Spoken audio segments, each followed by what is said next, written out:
Estou aqui novamente para a última aula da disciplina Psicologia da Educação. Vamos terminar abordando o que é ser professor de adolescente. Diante de tudo que foi exposto sobre a adolescência, entendemos que o professor dessa faixa etária deve estar ciente de todos esses processos, para que possa entender os comportamentos e conflitos dos adolescentes. Ser professor de adolescente exige apurar a escuta. Então, o que é isso, gente? Uma coisa é você escutar, a outra é ouvir. Para eu ouvir, basta eu ter meus órgãos aqui auditivos preservados. Eu estou ouvindo. A outra coisa é escutar. O que está por trás da fala daquele adolescente? O que ele está querendo te contar? Né? Ele traz conflitos muitas vezes de casa, traz conflitos dessa transformação toda que ele está sofrendo. Vamos conversar com ele, ouvir, ver o que ele tem a dizer a respeito. Ser professor de adolescente implica conhecer o público com o qual vai trabalhar. Para isso, é necessário que se faça uma dinâmica de apresentação.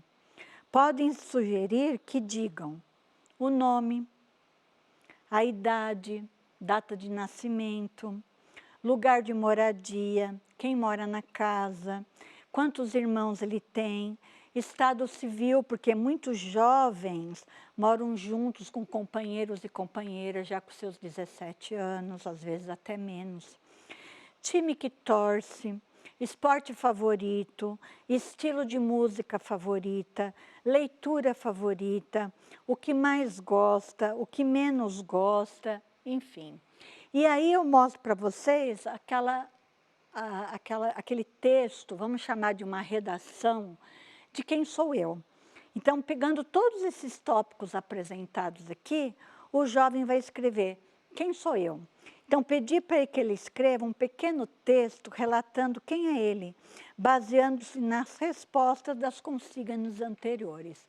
Então, vocês podem entregar uma folha e eles vão se baseando nesses tópicos e vão escrevendo quem é ele. Aparece cada coisa muito interessante. E depois, o que vocês podem fazer, com a permissão deles, né, vocês leem, vão ler para conhecer esse jovem e pedir para trocar.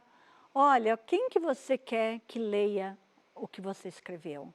Troca com um colega, né? Desde que eles aceitem fazer isso. Possivelmente vocês perceberão um branco na frente do papel, pois o jovem não se reconhece. Eu já tive experiências, tanto em escola como em clínica, de que eu peço para escrever, quem é você? Né? E ele fica olhando para o papel, ou ela, e responde, eu não sei quem sou eu. E aí eu vou dizendo, né? Você sabe, você já me falou várias coisas sobre você aqui. Começa falando sobre o seu nome, da sua idade, cidade que você nasceu, as coisas. E aí a coisa vai saindo, mas aquele papel em branco dá um branco muitas vezes no jovem, porque ele se conhecia como criança, mas ele não se conhece como jovem. Trabalhar os conteúdos disciplinares partindo da realidade deles. Então, ser professor de adolescente vamos trabalhar os conteúdos disciplinares a partir da realidade deles. Então, eu estou lá trabalhando, vocês que são da matemática, eu estou trabalhando um conceito matemático X. Ó. O que tem na realidade desse jovem que eu posso trazer esse conceito matemático? O que tem ao entorno da escola que você está, que eu posso trazer esse conceito matemático? Às vezes, conhecendo a família, quantos irmãos e tal, eu consigo trabalhar um conteúdo da matemática. O que eles sabem sobre determinado assunto? Então, mesma coisa, vou trabalhar um conteúdo de matemática, de letras, de geografia, de história. O que eles sabem sobre isso? Né? Vocês da matemática, o que eles sabem sobre o que vocês estão trazendo? O que eles sabem sobre os conteúdos do curso de letras, do que eles vão aprender, né? Partindo dessa realidade, que filme que vocês já assistiram, e desse filme, às vezes é um filme que tem na literatura, né? Enfim, deixa eles contarem, até para fazer a relação do que está escrito no livro e de como é o filme, que sempre é muito diferente, né? Com quem e onde aprenderam. Então, ele traz lá, ele fala, eu sei tal coisa, sobre isso que o senhor está falando, eu sei isso, isso e isso. Quem te ensinou? Com quem você aprendeu? Permita que eles levantem hipóteses e se expressam. Então, olha, nós vamos falar hoje sobre Machado de Assis. O que vocês sabem de Machado de Assis? Ou Monteiro Lobato, né, que o Sítio do Pica-Pau Amarelo está aí para todo mundo ver, né? Então, o que eles sabem do Sítio do Pica-Pau Amarelo? O que eles sabem de Monteiro Lobato, além do Sítio do Pica-Pau Amarelo? O adolescente não suporta o anonimato. Eu lembro que na minha época de adolescente, eu não era Lígia, eu era o número 18, 21, 24, dependendo do... Né, o L está lá embaixo. Eu nunca era Lígia. Na hora da chamada era número 12, aí ia lá fulano, número 18, eu. Então, a gente não gosta, o adolescente não quer o anonimato, nem a criança e nem o adulto, né? Nós queremos ser chamados pelo nome. A escuta. Dunker e Tebas, né, o Christian Dunker, que é um psicanalista, e o Cláudio Tebas, que é um palhaço mesmo, ele vai nos hospitais, vai em festas, ele trabalha como palhaço. Eles têm um livro chamado O Palhaço e o Psicanalista, e eles apontam a diferença entre ouvir e escutar. Ouvir é a habilidade sensorial de identificar vários sons. Escutar é uma arte, ou seja, tramita e conecta sentidos e conceitos. Então, escutar é uma arte, é eu parar, ouvir o que o outro tem a dizer, com atenção, não assim olhando o celular enquanto o outro está falando, nem vendo o jogo da televisão enquanto o outro está falando, não, agora vamos conversar. Então, eu vou escutar o que você tem a dizer. Isso no caso da família. Na escola, às vezes o jovem chega e diz assim, professor, eu queria conversar com você. Tá bom, pode falar. E você está lá fazendo outra coisa ou corrigindo alguma coisa. Quer dizer, ele está falando com as paredes. Não. Então, se não dá naquele momento, olha, eu vou marcar um momento que eu posso conversar com você. Ou então, separa o que você está fazendo e escuta aquele jovem.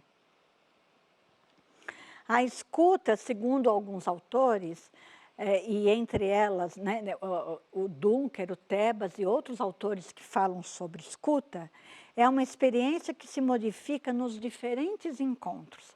Trata-se da experiência do risco, do perigo e da travessia, pois é impossível antecipar os elementos que serão trazidos quando uma determinada pessoa, adulto, criança, se expressa.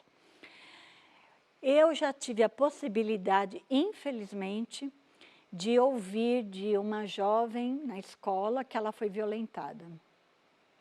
Então, quando eu vou escutar uma pessoa, ela pode trazer problemas muito ruins que aconteceram com ela. Então, muitos jovens trazem o problema de brigas na família, de violência na família do pai que bate na mãe, já ouvi isso.